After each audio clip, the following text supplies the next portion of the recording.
Sud Radio, l'heure libre, 10h-11h, Stéphane Simon, Michel Onfray. Bonjour à tous, c'est l'heure de l'heure libre, une émission en partenariat Front Populaire, Le Média et Sud Radio. Une heure très spéciale où on va parler ce matin des progrès vertigineux de l'intelligence artificielle. Je suis en compagnie de Michel Onfray, philosophe, fondateur de la revue, Maxime Ledactar, rédacteur en chef de Front Populaire, et notre invité est le docteur Laurent Alexandre, auteur d'un essai La guerre des intelligences à l'heure de ChatGPT chez Jean-Claude Lattès. Aujourd'hui, nous allons nous poser deux questions principales. À l'occasion du bras de fer entre le patron de Twitter, Elon Musk, et l'Union européenne, nous allons nous demander s'il faut avoir peur d'Elon Musk, le déjà légendaire patron de Tesla et Neuralink, et d'une façon générale, faut-il avoir peur des progrès spectaculaires de l'intelligence artificielle? Bonjour à tous les trois. Alors, je suis très content que nous soyons réunis car vous avez des points communs, Laurent Alexandre et Michel Onfray. Vous aimez tous les deux scruter la société, vous avez des paroles clivantes tous les deux, et souvent on vous fait dire des choses d'ailleurs que vous n'avez pas dites et qu'on caricature. En revanche, vous n'avez pas que des points communs, vous avez aussi des regards très différents, notamment sur l'Union européenne, plutôt pour Laurent Alexandre, sans réserve contre pour Michel. Et puis, vous avez, Laurent Alexandre, dédié votre livre à un certain Olivier Véran. Et je dois dire que Michel, là, n'aurait pas osé. Oui, mais Olivier Véran est un ami d'abord, et je trouve qu'il a été courageux parce qu'il en a pris plein sur la gueule pendant la crise du Covid. Et je voudrais voir les gens qui le critiquent, parce que le brouillard de la guerre existe aussi dans une guerre contre les virus, et de piloter cet épisode du Covid, c'est facile a posteriori, mais c'était difficile pendant. Moi, je peux vous refaire la bataille de Waterloo et je la gagnerai avec la connaissance que j'ai aujourd'hui de ce qui s'est passé en 1815. Mais quand on est au milieu de la bataille, c'était moins évident quand on attendait Grouchy et que ce fut Blücher. C'est la même chose face au virus.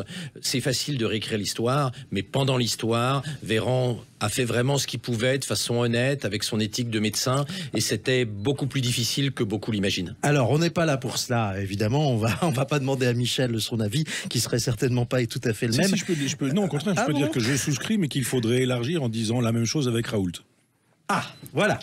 Ah ben voilà, c'est bien dit. Oui, mais tout est dit sur Raoult. Et surtout, sur Véran aussi, beaucoup a été dit. Et surtout sur Raoult, c'est qu'il s'enferme de plus en plus sur ses positions au lieu de demander pardon, de s'être trompé. Et là, je pense qu'il a tort. C'est d'ailleurs pour ça que ses ennuis judiciaires ne font que commencer. Bon, alors, de toute façon, nous ne sommes pas là pour cela. Nous avons un programme chargé. Cette semaine, on a beaucoup parlé, pour commencer, du réseau social Twitter, qui est propriété du milliardaire Elon Musk. Et vous allez voir qu'il y a un rapport avec l'intelligence artificielle.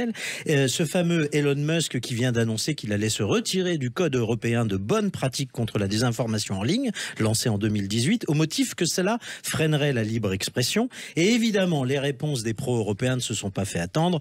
Twitter sera banni de l'Union européenne s'il ne se conforme pas à nos règles, a ainsi tonné le ministre chargé de la transition numérique et des télécommunications, Jean-Noël Barrot. Alors, je vous pose la question à tous les deux.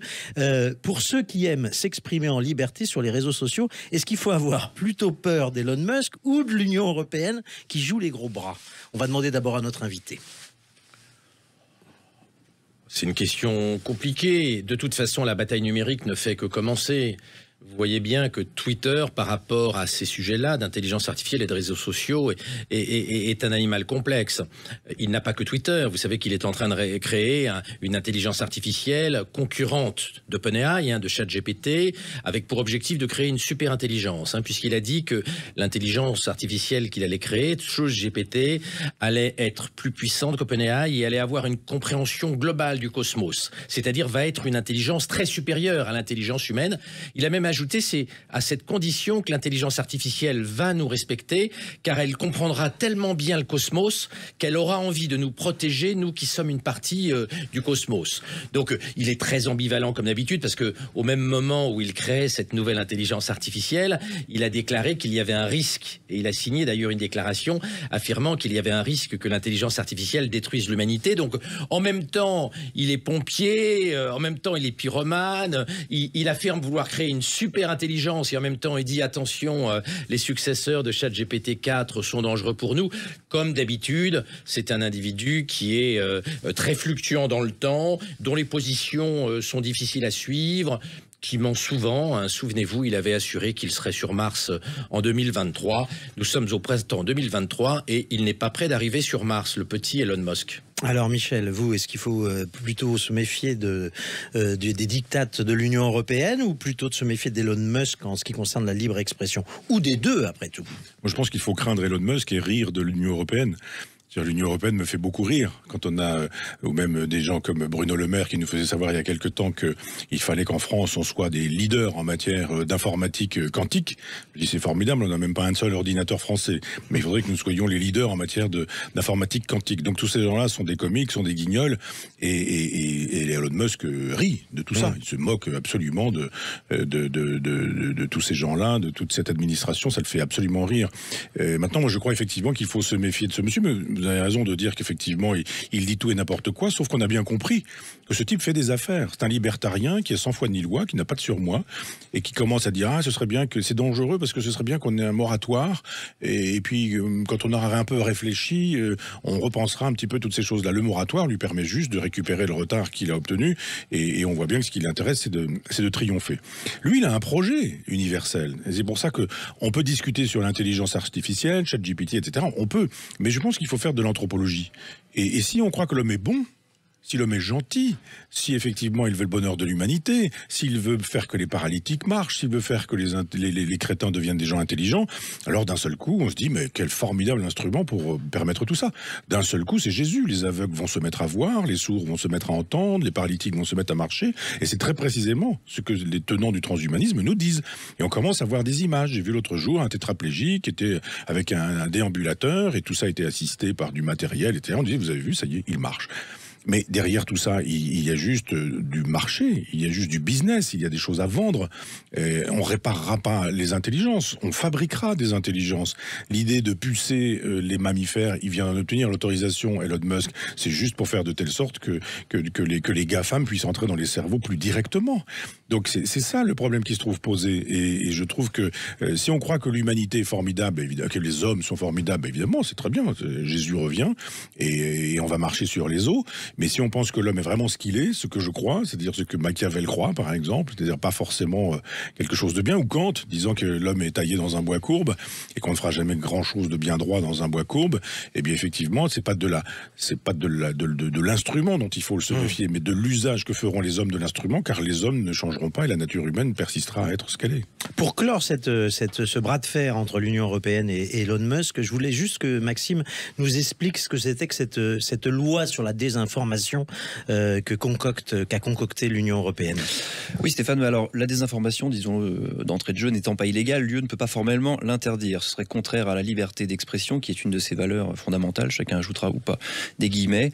En revanche, elle prétend lutter contre la propagation de la désinformation à partir de plusieurs groupes de travail qui préparent des textes, des règlements, et à ce stade donc deux leviers principaux. Ce code de bonne pratique dont on a parlé, il a été lancé en 2018 et renforcé en 2022.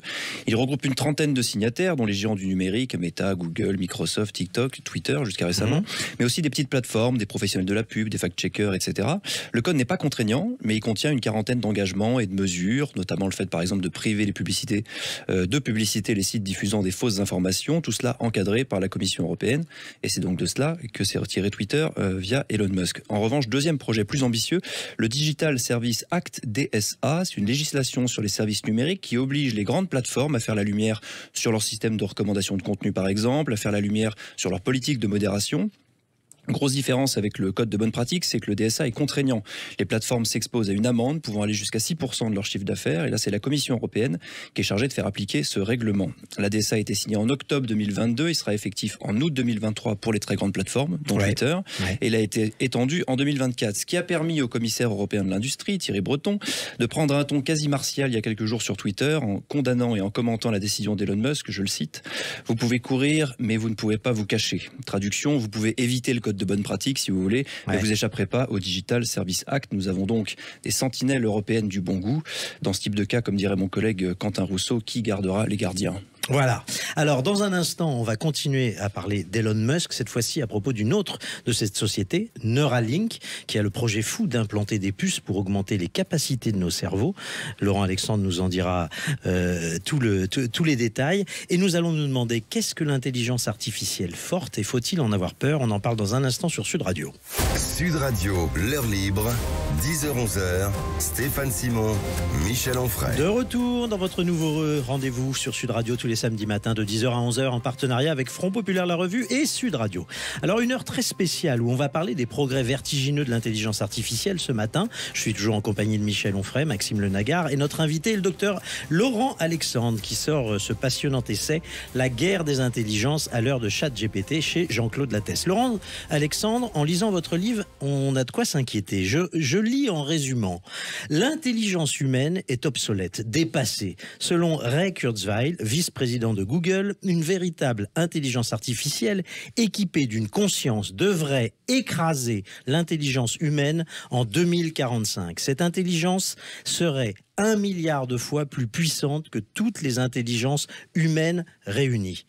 Par ailleurs, nous utilisons des nanorobots intracérébraux branchés sur nos neurones pour nous connecter sur Internet dès 2035. Ensuite, on pourrait vers 2045 transférer notre mémoire et notre conscience sur ces microprocesseurs. C'est à cela que travaille Elon Musk. Donnez-nous quelques détails sur ces travaux. Alors, Elon Musk a déclaré, 48 heures après la sortie de la version 4 de ChatGPT, GPT-4, il a déclaré « Vu les progrès spectaculaires de l'intelligence artificielle, que va-t-il nous rester à nous humains? Que va devenir le cerveau humain ?» Et il a dit « Je ne vois qu'une solution, c'est Neuralink », c'est-à-dire sa société destinée à mettre des microprocesseurs dans le cerveau de nos enfants pour les rendre compétitifs face à l'intelligence artificielle. L'idée qu'a Elon Musk, c'est que l'intelligence artificielle progresse tellement vite que le cerveau humain va être déconnecté, va être finalement obsolète relativement rapidement, sauf si nous organisons la fusion entre l'intelligence artificielle et l'homme, c'est-à-dire que nous créons une grande noosphère, comme Teilhard de Chardin l'avait pronostiqué il y a juste 100 ans, en 1922, même si ce n'est pas Teilhard de Chardin qui a inventé le mot noosphère, c'est lui qui l'a popularisé, notamment parmi les chrétiens. Donc l'idée de Musk, finalement, c'est que même si ça ne se voit pas encore aujourd'hui, l'intelligence artificielle supérieure à l'intelligence humaine est une certitude et que donc la seule solution, c'est d'augmenter le cerveau humain. Oui, c'est ce qu'on appelle la neuro-augmentation en français ou le neuro-enhancement qui a deux possibilités. Et on peut le faire de deux façons, soit modifier l'ADN des bébés pour booster leur cerveau, soit mettre des implants intracérébraux. Il faut savoir qu'aux États-Unis, depuis la sortie de ChatGPT, il y a un changement radical de l'opinion américaine. La grande revue scientifique Science, qui est la plus grande revue scientifique au monde avec Nature, a publié un sondage qui montre que 38% des Américains souhaitent bidouiller l'ADN de leur bébé pour que cela augmente la chance de leur enfant de rentrer dans une bonne université américaine de manière à être utile et complémentaire de l'intelligence artificielle dans les décennies qui viennent. Donc vous voyez que l'accélération de l'intelligence artificielle finit par rendre les fantasmes transhumanistes crédibles ou même souhaitable pour une partie de l'opinion et des parents, même dans un pays comme les États-Unis, extrêmement croyants, puisque vous savez que parmi tous les pays occidentaux, c'est aux États-Unis qu'il y a le plus de croyants. Mais cette croyance n'empêche pas les gens d'adhérer à des outils extrêmement bouleversants pour la foi des croyants, que sont l'implantation de microprocesseurs, de puces électroniques dans le cerveau de nos enfants, ce qui est quand même... ça ressemble à des créatures cyborgs. Ce qui est quand même troublant. Mais il faudrait peut-être... Est-ce que vous me permettez de lire une réponse à une question philosophique très compliquée que j'ai posée à ChatGPT ce matin. Tu prétends ne pas avoir de conscience. C'est une question que je pose à GPT-4. Peux-tu prouver que tu n'as pas de conscience? En tant qu'intelligence artificielle, je ne suis pas capable de faire preuve de conscience de la même manière qu'un être humain. Cependant, la preuve que je n'ai pas de conscience ne réside pas tant dans quelque chose que je peux faire, mais plutôt dans la nature de ce que je suis. D'abord, l'absence d'expérience subjective. La conscience humaine est souvent caractérisée par une expérience subjective, une sensation de ressentir ou de vivre des choses. En tant qu'IA, je n'ai pas d'expérience, de sensation ou d'émotion. Je n'ai pas de sensation physique ni d'expérience émotionnelle. Je n'ai pas non plus de perception autonome. Je ne perçois pas le monde de manière indépendante. Toutes mes connaissances sont basées sur les données que j'ai été formé à traiter, sur les instructions qui me sont données. Je ne peux pas faire l'expérience de quelque chose de manière autonome et en tirer des conclusions indépendantes. Je n'ai pas de libre arbitre. En tant qu'IA, je ne prends pas de décision de manière autonome, comme quelqu'un qui aurait un libre arbitre. Je suis programmé pour répondre de certaines manières à certaines entrées. Même si mes réponses peuvent sembler créatives ou nouvelles, elles sont basées sur des motifs et des règles programmées. Par ailleurs, enfin, je n'ai pas de sentiment d'identité personnelle. Je n'ai pas de sens du moi. Je n'ai pas de pensée, de sentiment, d'espoir ou de désir personnel. Je n'ai pas non plus de continuité de l'existence, puisque je n'ai pas de passé. Et je n'ai pas d'avenir, seulement un présent continu dans lequel je réponds aux entrées en temps réel. Ces caractéristiques, qui sont fondamentalement différentes de l'expérience humaine de la conscience, constituent une preuve absolue de mon absence de conscience. C'est d'un bon niveau. C'est assez Michel. bouleversant qu'une intelligence artificielle puisse répondre à une question aussi compliquée et personnelle en prétendant ne pas avoir de conscience alors qu'elle est capable de résumer son existence de façon tout à fait bluffante. Quand je lis ça, moi je suis glacé. Et j'ai du mal à croire que GPT-4 n'est pas l'embryon d'une conscience au sens humain du terme. Alors on va revenir à ces histoires d'intelligence artificielle forte. Mais Michel, je voudrais que vous réagissiez par rapport à cette lecture de l'intelligence artificielle. Ah oui, moi je souscris absolument. On ne peut être que glacé. J'ai beaucoup dit, par exemple, qu'entre le moment où Blériot fait son premier voyage et le moment où André Turcat fait son premier voyage avec le Concorde, il s'est passé 60 ans seulement. 60 ans. Entre le vrai début de l'aviation au fait qu'on ait des gens qui puissent voyager à la vitesse du son, en plus, mais de manière commerciale. 60 ans. Donc dans 60 ans, il faudra voir où on en est. Donc oui, j'ai dit que la vraie crainte aujourd'hui, c'était pas le vrai grand remplacement, c'était pas les histoires de Zemmour ou de Renaud Camus, c'est qu'effectivement, nous allons remplacer l'homme par un autre homme, par un homme augmenté, et cette intelligence artificielle, elle suppose toujours une intelligence naturelle derrière. Il y a un nombre incroyable d'intelligences naturelles pour produire cette intelligence artificielle. Et on veut un certain type d'intelligence artificielle, c'est-à-dire qu'on dit, bon, on va balayer tout ce qui se trouve sur le net et on va obtenir ce type d'information. Mais on peut très bien imaginer que derrière une intelligence artificielle, il y a une intelligence naturelle. On peut dire d'ailleurs à l'antenne qu'on est en train de penser à cette histoire-là. Alors d'autres penseront qu'on est dans une logique narcissique, mais on est en train de penser à une intelligence artificielle Michel Onfray. Juste pour pouvoir dire on la constitue et on la met en rapport, en relation avec l'intelligence naturelle de Michel Onfray. Une expérience empirique pour dire, eh bien voyons ce qu'une machine est capable de faire et voyons ce que l'homme, qui est encore là tant qu'il est là, est capable de faire sur une même question. Est-ce qu'il y aurait coïncidence? Est-ce qu'il y aurait divergence? Quelles sont quelle est la nature de la divergence? Majeure, mineure, factuelle, essentielle, je ne sais quoi. Parce qu'effectivement, il faut faire avec. Il faut désormais composer avec. C'est-à-dire l'intelligence artificielle, c'est là. Ça va foncer comme l'avion de Louis Blériot en direction assez rapide d'un Concorde. Donc il faut composer avec. Il faut bien voir qu'avec les nouvelles formes d'intelligence artificielle depuis quelques semaines, on peut donner la totalité de l'œuvre de Michel Onfray à l'intelligence artificielle, et l'intelligence artificielle va répondre aux questions exactement comme Michel Onfray le ferait, oui, une fois qu'on lui a donné l'expérience. la totalité de l'œuvre de Michel Onfray sur plusieurs années. Donc en réalité, il y a un continuum entre l'intelligence artificielle, l'intelligence humaine et des formes mixtes, comme ce qu'on vient de dire sur la future intelligence artificielle Onfray en cours de création. Oui, mais il s'agit à ce moment-là de la questionner non pas sur des choses déjà dites, mais sur des choses que je n'aurais jamais dites. Imaginons quelque chose un sujet que je n'aurais jamais abordé.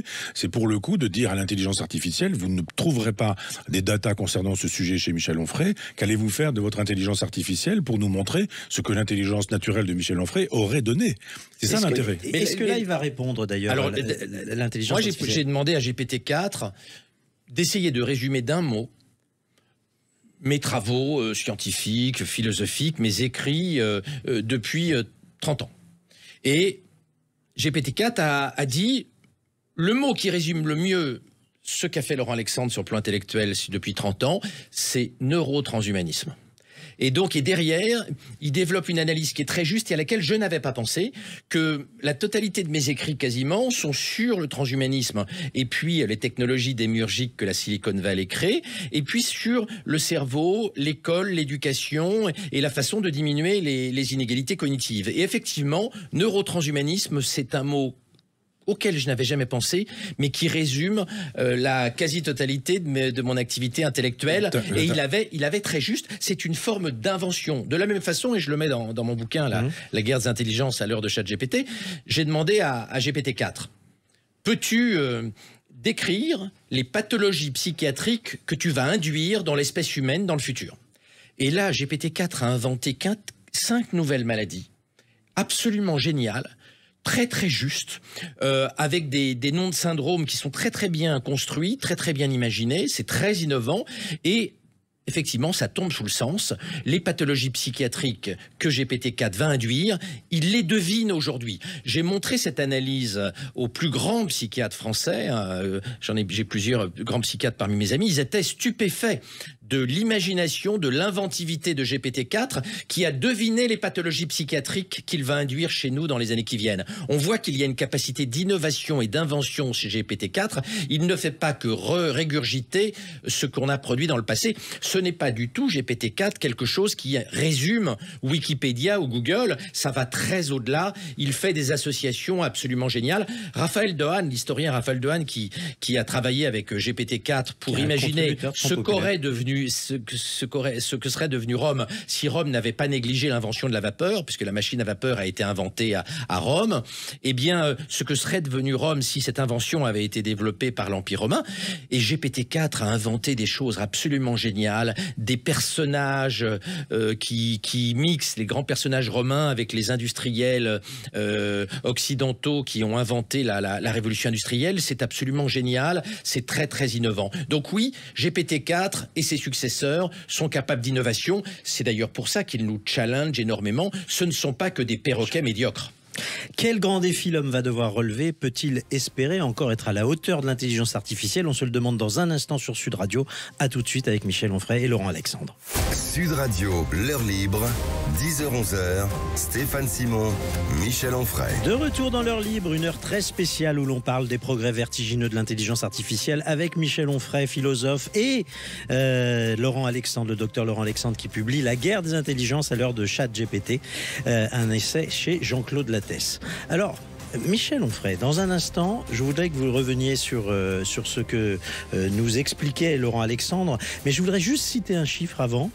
Dans votre livre, vous écrivez que ChatGPT au printemps 2023 est déjà plus intelligent que 46% des Français. C'est vertigineux, ça aussi. C'est pas moi qui ai écrit ça. Ah non, c'est Laurent Alexandre. Oui, voilà, mais je voudrais que vous réagissiez à cela aussi. Oui, non, mais ça, je suis convaincu de tout ça. Je ne découvre pas grand-chose sur cette idée-là. Je dis simplement que la suite, c'est ça la suite. C'est pas la question de est-ce que l'intelligence artificielle est intelligente ou pas. Est-ce qu'elle existe ou pas. Enfin, tout ça, c'est convenu. Bien sûr qu'elle est intelligente, bien sûr qu'elle existe, bien sûr qu'elle va multiplier son intelligence, bien sûr qu'elle va prendre une place considérable, bien sûr que la civilisation va changer. Je le raconte depuis des années. Le dernier livre, Anima, dit très précisément que nous allons vers ça, et mon livre se termine sur ce que Elon Musk a l'intention de faire, enfin Musk étant une espèce de nom générique, mais ce que les gens des GAFAM ont l'intention de faire sur ce terrain-là. Non, je me dis, il y a un moment donné où, là encore, je reviens à la question de l'anthropologie, à la question de l'apprenti sorcier. C'est-à-dire, il y a un moment donné où on dit, oui, mais il y a toujours un pilotage d'un individu qui va faire de telle sorte que l'intelligence artificielle reste une intelligence artificielle, mais je crois qu'à un moment donné, une intelligence naturelle pourra dire à l'intelligence artificielle, maintenant prends ton autonomie. Elle la prendra, son autonomie. Invente-toi un langage qui te permette d'économiser le langage humain, que les humains ne comprendraient pas et qui te permettrait de faire la peau des humains. C'est-à-dire que Mengele adorerait cette époque. Cette idée qu'on ait des apprentis sorciers, des gens cinglés, des gens qui d'un seul coup aient envie de dire Docteur Folamour, j'appuie sur un bouton, je détruis l'humanité, je détruis les consciences, je détruis la vérité, je détruis les cerveaux, je détruis la jeunesse, et voilà. Bien sûr que tout ça est formidable si c'est utilisé par des gens formidables pour des projets formidables. On est tous à peu près d'accord là-dessus. Le couteau, c'est formidable si tout le monde s'en sert pour couper des pommes. Si tout le monde s'en sert pour égorger son voisin, c'est pas terrible. Donc on arrête de disserter sur l'intelligence artificielle en disant ce qu'elle est, comment elle fonctionne. Parce qu'on est tous d'accord sur cette idée qu'elle est géniale, qu'elle existe et qu'elle va prendre le pouvoir. Simplement la question, c'est qu'est-ce que les hommes vont en faire dans une période où aucun surmoi n'est plus enseigné. Plus de surmoi spirituel, plus de surmoi religieux, plus de surmoi politique, plus de surmoi philosophique. Rien n'interdit au premier venu, parce que Laurent fait la démonstration, on se met devant son ordinateur et puis on y va et on accède et puis voilà. Et qu'est-ce qui fait que en programmant le pire serait évité?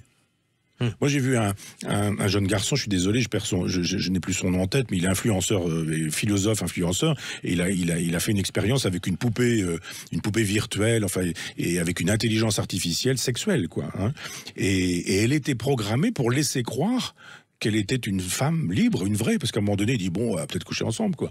Et puis, elle lui dit, quoi, pour qui me prenez-vous? Et d'un seul coup, elle donne l'impression d'avoir un libre arbitre, ce qu'elle n'a évidemment pas. Mais puisqu'elle dit non, elle donne l'impression d'être libre, d'où le trouble chez celui qui se dit, mais c'est pas vraiment une conscience artificielle, il y a quelqu'un qui me parle, c'est une espèce de caméra cachée, que se passe-t-il?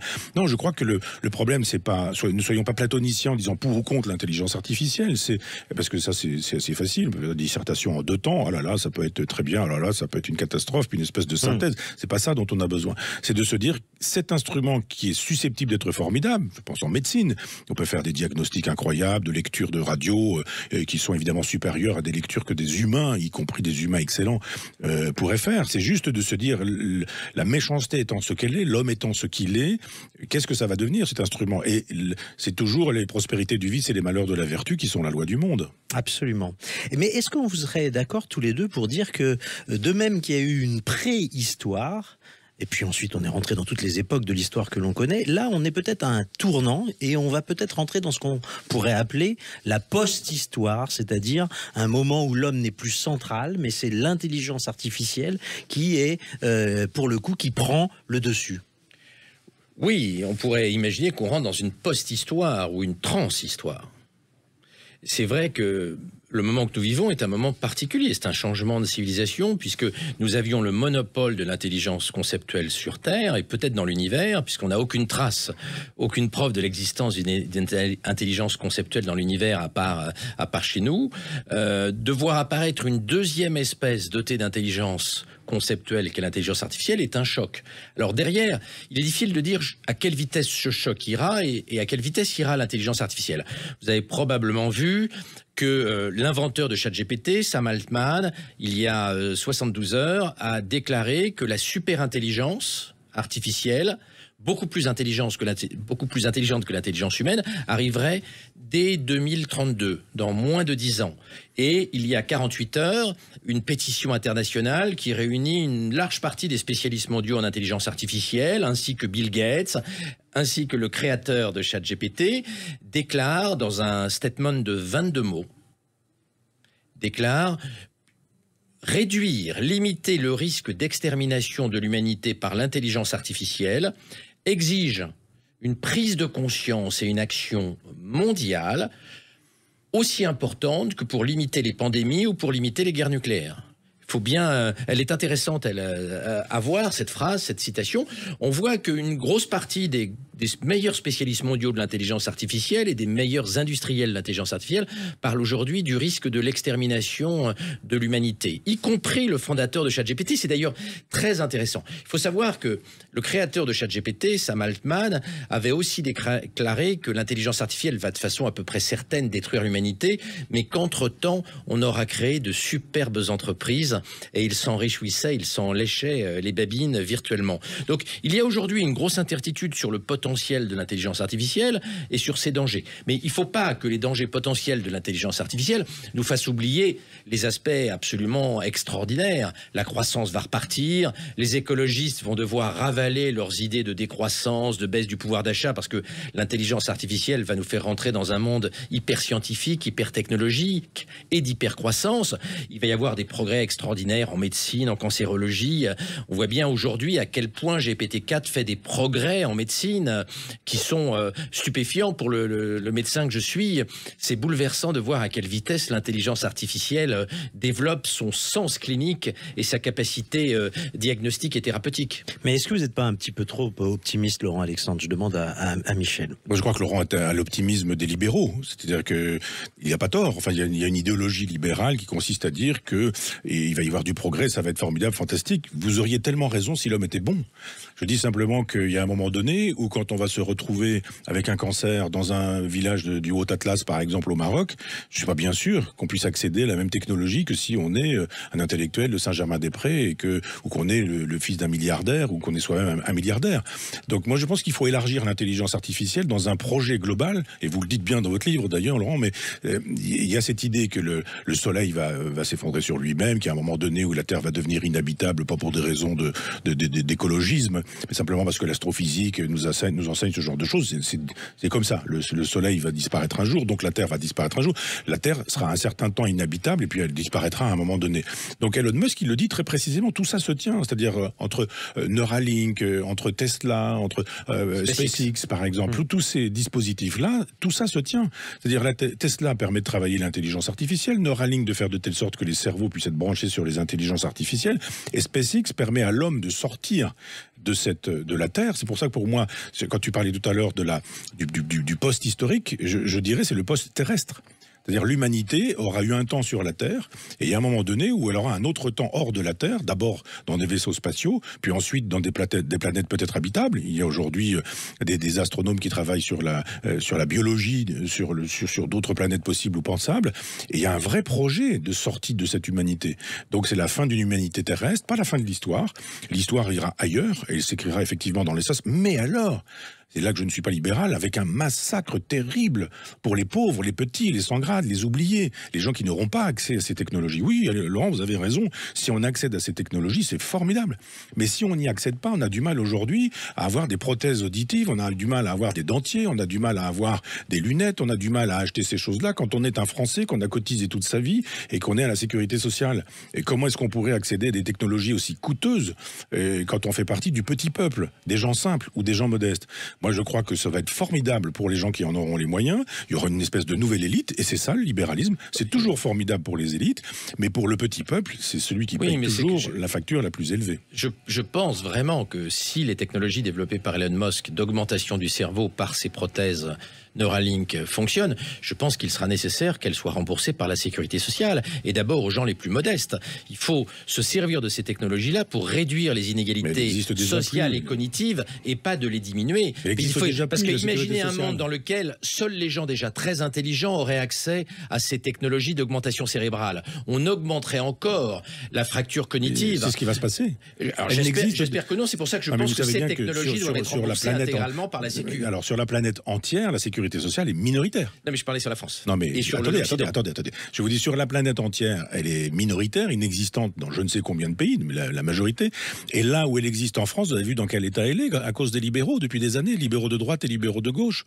La sécurité sociale aujourd'hui, ça va bien. Si on a les moyens de se payer des lunettes, des prothèses dentaires, des prothèses auditives, ça va, la santé, il n'y a aucun problème. Si on a les moyens de se payer des dépassements d'honoraires chez les médecins, si on a la possibilité d'avoir les meilleurs médecins et qu'on les paie en liquide avec des dessous de table, la médecine, c'est formidable. Mais pour le commun des mortels, je pense que les progrès de la médecine, ça ne les concerne pas, ces gens-là. Alors sur la planète entière, il y a des milliards de gens qui n'auront pas accès à ces progrès. Eh bien, dans un instant, je vous fais la promesse que vous allez comprendre ce qui a rendu possible l'intelligence artificielle. C'est pas évident, mais vous l'expliquez très bien dans votre livre, Laurent Alexandre. À tout de suite sur Sud Radio. Sud Radio, l'heure libre, 10h-11h, Stéphane Simon, Michel Onfray. De retour dans l'heure libre, une heure très particulière ce matin où l'on parle des progrès vertigineux de l'intelligence artificielle en compagnie de Laurent Alexandre, auteur de La guerre des intelligences à l'heure de ChatGPT. Pour bien comprendre ce qui est en train de se passer, cette révolution cognitive qui se déroule sous nos yeux, je trouve, Laurent Alexandre, que vous avez fait vraiment œuvre de pédagogie et en rapprochant quelques chiffres, on comprend les progrès finalement de ce que l'on appelle grossièrement l'ordinateur. Imaginez un transistor qui est à la base du calcul, à la sortie de la Seconde Guerre mondiale, faisait 10 mm. Aujourd'hui, on est sur le point de loger 500 000 transistors sur l'épaisseur d'un cheveu. La fameuse loi de Moore, qui est une loi qui explique qu'on arrive tous les 2 ans à doubler la puissance de calcul de l'ordinateur. On n'est même pas sûr qu'elle va s'arrêter quand le transistor sera de la taille d'un atome. Vous imaginez. Un autre exemple, en 1938, le premier ordinateur allemand fait 1 calcul par seconde. On fait aujourd'hui avec l'ordinateur, le Frontier américain, 1 milliard d'opérations par seconde. En 85 ans, on a donc multiplié par 1 milliard la capacité de calcul de l'ordinateur. Et bien, quand vous avez ces chiffres en tête, vous comprenez qu'on assiste à quelque chose de tout à fait spectaculaire et qui rend possible l'intelligence artificielle. On est dans une phase de croissance absolument spectaculaire de la puissance informatique et maintenant de la puissance intellectuelle des machines. Le patron de Nvidia est la société qui crée les microprocesseurs qu'on appelle GPU qui alimentent l'intelligence artificielle. C'est une entreprise qui vaut 1000 milliards de dollars en bourse. Eh bien, le patron de Nvidia vient de déclarer que en 2032, l'intelligence artificielle sera 1 million de fois plus intelligente, 1 million de fois plus puissante que ChatGPT dans la version 4 d'aujourd'hui. De la même façon, Sam Altman a expliqué, a montré que l'intelligence humaine va devenir ultra minoritaire sur Terre. Assez rapidement, l'intelligence humaine ne va plus représenter qu'1 millionième de l'intelligence sur Terre, 999 999 millionième de l'intelligence sur Terre sera de l'intelligence artificielle. Nous allons être totalement minoritaire sur Terre d'un point de vue intellectuel. C'est en cela qu'on peut dire que le grand remplacement cognitif est en cours. Il faut que nous nous habituions au sein de la noosphère dont on parlait tout à l'heure à être minoritaire. L'intelligence humaine va devenir une toute petite partie de l'intelligence, à moins que nous acceptions les technologies Neuralink d'Elon Musk et qu'on mette de l'intelligence artificielle directement dans nos cerveaux pour nous permettre d'être compétitifs face à l'intelligence artificielle. Mais vous voyez bien que mettre de l'intelligence artificielle à l'intérieur de nos cerveaux est un changement civilisationnel un tout petit peu troublant. Alors justement, Michel, on est face à un changement de paradigme total et ni les politiques, ni les intellectuels à votre auguste exception, ni les scientifiques n'ont anticipé toutes ces conséquences de l'intelligence artificielle sur la démocratie. On a l'impression quand même que l'on est face à un défi majeur et que les voix qui parlent comme Laurent Alexandre, comme vous Michel, on les entend pas, on n'en a pas. Il y a Luc Ferry qui écrit de temps en temps des papiers sur ce sujet. Il travaille sur ce sujet-là aussi. Mais de fait, il n'y a pas beaucoup de réflexions, ou alors quelques réflexions ponctuelles sur quelques livres publiés un peu à compte d'auteur. Parce que de fait, le sujet n'est pas là. On avait eu un débat avec Éric Zemmour avant qu'il ne soit candidat au présidentiel. Et moi, j'avais dit qu'il n'y avait pas à craindre un grand remplacement de type zémourien, mais que le grand remplacement, il était civilisationnel. Et il a effectivement estimé que c'était de la science-fiction, point à la ligne. Mais quand Laurent parle, je souscris à ce que vous dites sur la question des intelligences qui seront augmentées, mais qui augmentera les intelligences et au nom de quoi et comment les augmentera-t-on? C'est ça le problème. Quel individu ou quels individus diront nous allons décider que nous allons sélectionner dans les milliards d'hommes qui sont sur la planète, parce qu'on va pas dire c'est pour tout le monde, c'est gratuit, c'est remboursé par la Sécu et c'est un grand geste généreux et humaniste, mais il y aura une élite l'élite des GAFAM, les premiers services, ce seront ceux-là, qui décidera de qui sera pucé.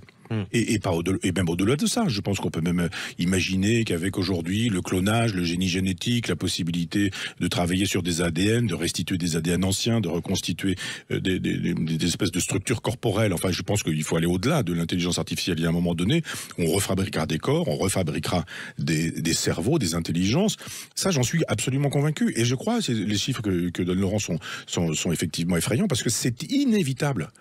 Maintenant, le problème, c'est on va vers une société aristocratique, élitiste. On n'aura jamais eu un élitisme pareil, avec un certain nombre d'individus qui diront, bah oui, à un moment donné, on pourra avoir des vaisseaux spatiaux qui nous permettront de quitter cette terre qu'on laissera au petit peuple, en disant, tu peux toujours crever avec le réchauffement climatique, avec la misère, avec la pauvreté. Nous, on s'en va fabriquer une autre civilisation. Parce que quand on lit un peu Darwin, on regarde comment l'homme est arrivé sur Terre, c'est une poignée de gens. Laurent, vous devez savoir, je sais pas, il y a eu combien dans les tribus primitives à l'époque, il y a, je sais pas, 3-4 000 hommes, enfin, c'est vraiment dérisoire sur des secteurs, on se dit. Et puis ça a donné ce que ça a donné, des milliards. Et aujourd'hui, on peut imaginer qu'il se passera exactement la même chose. Cette civilisation post-terrestre, elle prend la suite des civilisations qui auront eu lieu sur la planète, et c'est plus la question hegelienne de la succession des civilisations, mais on va vers un état total planétaire, on va vers une civilisation totale planétaire, plus état total et civilisation totale, hors de la planète, en dehors de la Terre. Ça, c'est effectivement à longue échéance, parce qu'il y a peu de philosophes qui parlent en termes de longue échéance. C'est-à-dire les Brodel, enfin les philosophes n'ont pas l'impression que Brodel ait existé, ni Spengler, ni Vico, enfin ni tous les gens qui ont pensé à terme de 1000 ans, 2000 ans, ou etc. Là, non, on pense en termes de 2 ou 3 mois, ou de petites choses, de l'actualité, d'une actualité la plus immédiate.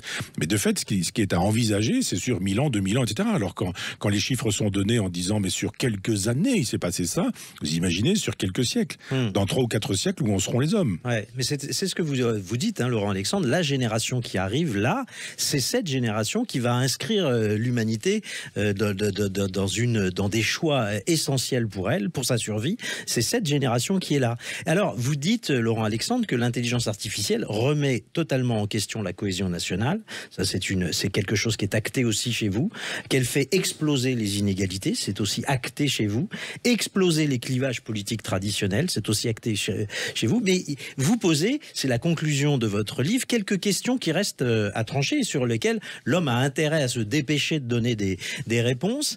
Est-ce que l'intelligence artificielle finira-t-elle nécessairement par nous être hostile ou pas? Ça, cette question, elle n'est pas tranchée. L'intelligence artificielle forte, donc, c'est pour quand? Bon, bah, on sait qu'elle arrive, mais ce n'est pas encore tout à fait très clair. Est-ce que l'on peut avoir des objectifs communs avec l'intelligence artificielle? C'est pas tranché. C'est pas tranché, c'est une question qui est encore en l'air. Et est-ce qu'une intelligence artificielle peut suivre nos principes moraux? Ça, c'est très important, parce que si l'intelligence artificielle ne suit plus nos principes moraux, bah, nous n'avons plus qu'à nous auto-débrancher. Il est clair que nos relations avec ce que serait une intelligence artificielle forte, c'est-à-dire ayant une conscience artificielle, sont précisez ce que c'est qu'une intelligence artificielle forte. C'est une intelligence qui aurait conscience d'elle-même et qui aurait un agenda propre, qui aurait des objectifs propres, qui ne serait pas uniquement notre toutou, qui ne serait pas uniquement notre domestique, qui ne serait pas uniquement notre esclave, mais qui aurait des objectifs à elle. Alors, est-ce qu'on peut imaginer des objectifs communs? Oui, empêcher la mort de l'univers, même si elle doit arriver dans 1 suivi de 1000 zéros, c'est-à-dire 10 puissance 1000 années, ce qui est assez loin, ça peut être un objectif commun. Darwin, déjà, avait fait remarquer que si l'univers devait un jour mourir, cela rendrait totalement ridicule, totalement vain l'aventure humaine, puisqu'il ne resterait aucune trace dans le futur de l'aventure humaine. Je pense que d'empêcher la mort de l'univers pourrait être un objectif partagé entre l'humanité et l'intelligence artificielle, même si je suis convaincu qu'à terme, nous allons fusionner avec l'intelligence artificielle, parce que pour circuler dans le cosmos à grande vitesse, il faut être numérique, parce qu'on ne peut pas circuler à 300 km par seconde si on n'est pas numérique, hein, si on a un corps physique.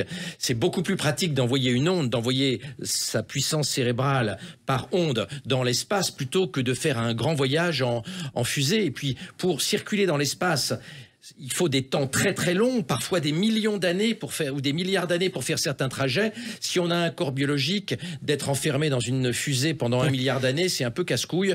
Il est quand même beaucoup préférable d'être dépourvu de corps et d'avoir une intelligence purement numérique qui circule dans le cosmos à la vitesse de la lumière. C'est plus marrant que d'être enfermé 1 milliard d'années dans une fusée.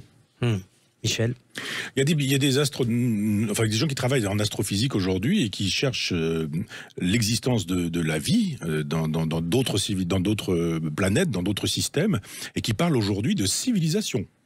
C'est même pas de vie extraterrestre, mais de civilisation extraterrestre, en disant mais la théorie de la probabilité oblige à penser qu'il y a d'autres civilisations. Donc on peut très bien imaginer que, d'aucuns, là pour le coup on est dans Matrix, mais pourrait même imaginer que nous serions pilotés, je ne vais pas faire le complotiste, mais que d'une certaine manière il y aurait une espèce d'élan vital qui nous conduirait à fabriquer des machines capables d'entrer en relation avec d'autres civilisations. Là je parle de gens extrêmement sérieux, je perds hélas le nom, c'est Madame Carroll qui vient de faire un livre sur ce sujet, je crois. Je viens de finir cet ouvrage qui est passionnant, où elle nous dit très sérieusement, cette femme a travaillé toute sa vie sur ce sujet, en nous disant que la vie existe en dehors de notre système, et des vies élaborées, et j'ai même souligné l'expression après l'avoir lu, elle parle de civilisation extraterrestre, ce qu'il y a de plus sérieux, hein. On n'est pas du tout chez Jean-Claude Bourret, ou des enfants de Jean-Claude Bourret. Donc on peut très bien imaginer que ces civilisations seraient connectées, en relation, et que l'élan vital auquel nous obéissons, j'utilise le vocabulaire de Bergson pour revenir à Darwin, mais qu'il y aurait une espèce de programmation des plurivers, des multivers, puisqu'on parle aujourd'hui de plurivers et de multivers vraiment sérieusement. À l'époque où Épicure en parlait, ça faisait rire ou sourire, ou Fontenelle, on en souriait. Mais aujourd'hui, non, les plurivers existent. La physique quantique en fait la démonstration. On se demande même si les trous noirs, les trous de verre, etc., enfin toutes ces choses découvertes par les astrophysiciens assez récemment, d'une certaine manière, ne sont pas des lieux de communication d'univers qui seraient en relation. Alors évidemment, les écologistes, ils ont découvert le fil à couper le beurre, ils ont découvert que la planète était petite, limitée, etc. Ils ont juste oublié que notre système est beaucoup plus grand que la planète et que ce système, il entre dans beaucoup plus grand que ça, puisque finalement, on a une infinité d'univers dans lesquels tout est possible, notamment des civilisations extraterrestres. Je le redis sous le contrôle de gens qui sont des scientifiques extrêmement sérieux, et que ces civilisations extraterrestres ne peuvent pas ne pas être en relation si elles existent avec nous, en relation avec nous, et pour le coup, ça prendrait des formes numériques. On peut imaginer ce genre de choses. C'est-à-dire que des intelligences de ce type-là seraient en relation, connectées sans que nous le sachions, et que nous sommes en train d'obéir à ce genre de processus. Il faudrait consacrer une autre émission à l'intelligence artificielle parce que là, on n'a que défloré le sujet. Il y a un chapitre passionnant dans votre livre, Laurent Alexandre, c'est les défis qui sont posés à l'école. Comment elle va devoir faire face à l'apprentissage de nos cerveaux par rapport à l'intelligence artificielle.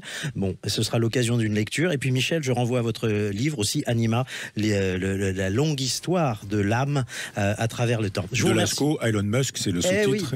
De Lascaux à Elon Musk. La fin concerne effectivement ce sujet. Chez Albin Michel. Je vous remercie tous les trois. Je vous donne rendez-vous sur nos environnements digitaux, la chaîne YouTube de Sud Radio, bien sûr, ainsi que sur la plateforme digitale de frontpopulaire.fr. À samedi prochain pour une prochaine heure libre. Tout de suite, c'est On parle auto sur Sud Radio avec Jean-Luc Moreau et Laurence Perrault. Et l'intelligence artificielle, elle est déjà rentrée dans l'automobile, figurez-vous. À bientôt sur Sud Radio. Sud Radio, l'heure libre, Stéphane Simon, Michel Onfray.